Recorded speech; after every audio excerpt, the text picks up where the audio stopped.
ಬಿಸಿಲನಾಡು ಕೊಪ್ಪಳ ಜಿಲ್ಲೆಯ ಕುಷ್ಟಗಿ ತಾಲೂಕಿನ ಕಬ್ಬರಗಿ ಗ್ರಾಮದ ಬೆಟ್ಟದ ಮೇಲಿರುವ ಈ ಜಲಪಾತದ ಹೆಸರು ಕಪಿಲತೀರ್ಥ ಜಲಪಾತ.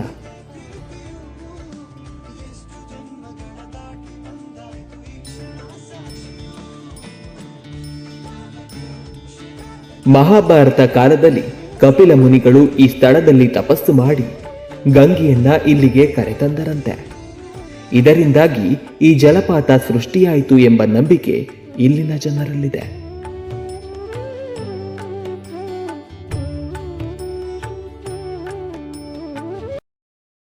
ಕೊಪ್ಪಳ ಜಿಲ್ಲೆಗೆ ಏಕೈಕ ಜಲಪಾತ ಅಂದರೆ ಅದು ಕಬ್ಬರಗಿ ಜಲಪಾತ.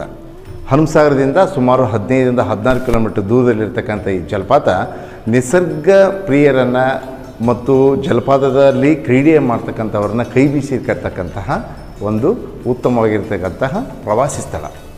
ಕಬ್ಬರಿಗಿಯಿಂದ 1-1.5 ಕಿಲೋಮೀಟ್ರು ಬೆಟ್ಟವನ್ನು ಏರ್ತಾ ಹೋದಾಗ ಅಲ್ಲಿ ಬೋರ್ಗರಿಯುವ ನೀರಿನ ಒಂದು ಸದ್ದು ನಿಮ್ಮ ಜಲಪಾತಕ್ಕೆ ಮಾರ್ಗವನ್ನು ತೋರಿಸ್ತದೆ.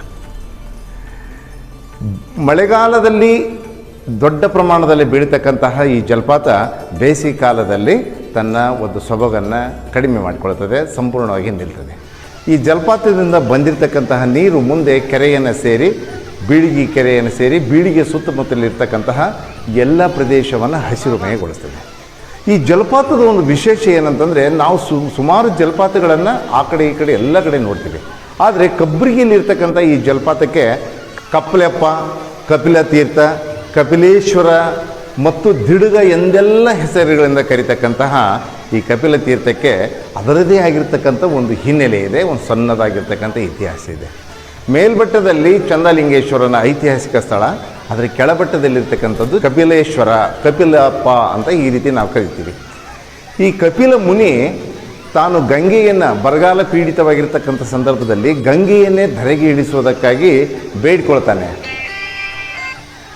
ಆಗ ಆ ಗಂಗೆ ಮಳೆ ಬಾರದಿದ್ದಾಗ ಗಂಗೆಯ ಮೇಲೆ ತನ್ನ ಸಿಟ್ಟನ್ನು ತೋರಿಸಿ, ಈ ಕ್ಷಣದಲ್ಲಿ ನೀನು ಧರೆಗೆ ಇಳಿಯದಿದ್ದರೆ ನನ್ನ ರುಂಡವನ್ನೇ ನಿನಗೆ ಸಮರ್ಪಣೆ ಮಾಡ್ತೀನಿ ಅಂತ ಹೇಳಿ ತನ್ನ ರುಂಡವನ್ನೇ ಕತ್ತರಿಸಿ ದೇವಿಗೆ ಮಳೆ ದೇವತೆಗೆ ಸಲ್ಲಿಸ್ತಾನಂತೆ.